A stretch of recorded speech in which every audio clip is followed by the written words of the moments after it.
வணக்கம். நாவல் மரம் அனைத்து வகையிலும் ஒரு சிறப்பான மரமாக போற்றப்படுகிறது. இந்த நாவல் மரத்தின் இலை, விதை, பட்டை மற்றும் பழம் என அனைத்தும் மருத்துவ குணங்கள் நிறைந்தவை. நாவல் பழமானது சுவையான, அதே நேரம் ஊட்டச்சத்துக்கள் நிறைந்த ஒரு பழமாகும். ஏதோ அதன் தித்திக்கும் சுவைக்காக உண்கிறோம் என்பதை தாண்டி பெரும்பாலானவர்களுக்கு நாவல் பழத்தின் நன்மைகள் என்னவென்று தெரிவதில்லை. நாவல் பழத்தில் கால்சியம், பாஸ்பரஸ், இரும்புச்சத்து, விட்டமின் பி போன்ற தாதுக்கள் நிறைந்துள்ளன. எனவேதான் நாவல் பழம், இலை, மரப்பட்டை மற்றும் விதை என அனைத்துமே மருத்துவ குணங்கள் நிறைந்தவையாக உள்ளன. நாவல் மரத்தின் கொழுந்தான இலையை நசுக்கி சாறெடுத்து ஒரு தேக்கரண்டி அளவு 2 வேளைகள் 3 நாட்களுக்கு தொடர்ந்து சாப்பிட்டு வந்தால் பேதியை கட்டுப்படுத்த முடியும். இளமையான தோற்றத்தை பாதுகாக்க விரும்புபவர்கள் நாவல் பழத்தினை அதிகம் விரும்பி உண்ணலாம். நம்மை இளமையாக வைத்திருப்பதற்கு நாவல் பழம் அதிகம் உதவி செய்கிறது. இரத்தம் சம்பந்தமான பிரச்சனைகள் உள்ளவர்களுக்கு நாவல் பழம் சிறந்த தீர்வாக இருக்கும். நாவல் பழத்தில் ஆன்டி ஆக்சைடு அதிகமாக நிறைந்திருக்கிறது. இதனால் சிறந்த நோய் எதிர்ப்பு சக்தி மிக்க உணவாகவும் நாவல் பழம் விளங்குகிறது. நாவல் பழத்தில் குறைந்த அளவு கலோரியும் அதிகமான நார்ச்சத்துக்கள், விட்டமின் சி, விட்டமின் கே மற்றும் மக்னீசியம் போன்றவை நிறைந்திருக்கின்றன. இவை உடலுக்கு ஆரோக்கியத்தை வழங்கக்கூடியவையாகும். இதய நோய்கள் வராமல் தடுப்பதில் நாவல் பழத்திற்கு முக்கியமான இடம் உண்டு. நாவல் பழம் மூளையின் செயல்பாட்டை அதிகரிக்க உதவுவதுடன் ஞாபக சக்தியையும் அதிகரிக்கின்றது. நாவல் பழத்தில் சர்க்கரையின் அளவு மிக மிக குறைவாக உள்ளதால் நீரிழிவு நோய் உள்ளவர்களும் இதனை எந்தவித தடையுமின்றி உண்ணலாம்.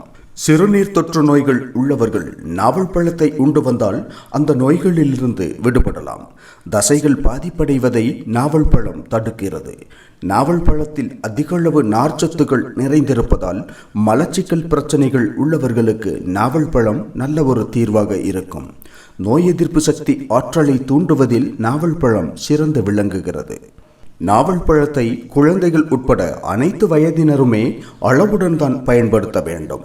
அளவுக்கு மிஞ்சினால் அமிர்தமும் நஞ்சு என்று பழமொழியே உள்ளதால் நாவல் பழங்களை அளவுக்கு அதிகமாக சாப்பிடுவதை தவிர்க்க வேண்டும். பழத்தையோ பழச்சாற்றையோ வெறும் வயிற்றில் சாப்பிடவே கூடாது. அதேபோல நாவல் பழம் சாப்பிட்ட உடனே பால் அருந்தவும் கூடாது. நாவல் பழம் விளைச்சல் இருக்கும் நேரங்களில் தினசரி 2 அல்லது 3 பழங்களை உப்பு சேர்த்து அல்லது தேனுடன் கலந்து காலையில் சாப்பிடலாம். இப்படி தொடர்ந்து 3 மாதங்கள் வரை சாப்பிட்டால் மூல நோய் முற்றிலும் குணமாகும் என்று கூறப்படுகிறது. மூல நோய் உள்ளவர்கள் வாழ்நாள் முழுவதும் அந்த தொந்தரவிலிருந்து விடுபட நாவல் பழம் சிறந்ததொரு தீர்வாக அமையும். நாவல் பழத்தின் விதைகளை காய வைத்து இடித்து பொடியாக வைத்து கொண்டு ஒரு தடவை 3 கிராம் வீதம் 4 வேளைகள் தண்ணீரில் கலந்து இந்த தூள் அருந்தினால் சிறுநீரில் சர்க்கரையின் அளவு குறையும். அடிக்கடி சிறுநீர் வெளியேறக்கூடியவர்கள் நாவல் பழத்தின் விதைகளை காய வைத்து இடித்து பொடியாக வைத்து கொண்ட தூளை தினமும் 1 கிராம் வீதம் காலை மாலை தண்ணீருடன் கலந்து அருந்தி வர வேண்டும். அவ்வாறு செய்யும்போது சிறுநீர் போக்கு குறையும். நாவல் பழத்தை நன்கு அரைத்து அந்த சாற்றை தினமும் 3 வேளை தவறாமல் அருந்தி வந்தால் நீரிழிவு நோயாளியின் சர்க்கரையின் அளவு குறைந்துவிட வாய்ப்புள்ளதாக கூறப்படுகிறது. நாவல் பழத்தில் அதிக அளவு வைட்டமின் சி மற்றும் இரும்பு சத்துக்கள் நிறைந்துள்ளன. இது உடலில் இரத்த உற்பத்தியை அதிகரித்து இரத்த சோகை நோய் வராமல் காக்க உதவுகிறது. நாவல் பழத்தில் அதிக அளவு கால்சியம் மற்றும் மக்னீசியம் சத்துக்கள் உள்ளது. உணவுகளில் உள்ள கால்சியம் சத்தினை உறிஞ்சுவதற்கு மக்னீசியம் மிகவும் உதவிகரமாக இருக்கும். எனவே எலும்புகளின் வலிமையை அதிகரிக்க தினமும் நாவல் பழத்தினை உண்ணலாம். வாய் முதல் குடல் வரையுள்ள புண்களை குணப்படுத்தி பசியை தூண்ட உதவுவதாக அமைகிறது நாவல் பழம். பெண்களின் மலட்டுத்தன்மை குணமாக வைட்டமின் இ தேவைப்படுகிறது. நாவல் மரத்தின் இலையின் சாற்றை கஷாயமாக தேன் அல்லது வெண்ணெய் கலந்து சாப்பிட்டால் மலட்டுத்தன்மை குறைய வாய்ப்புள்ளது.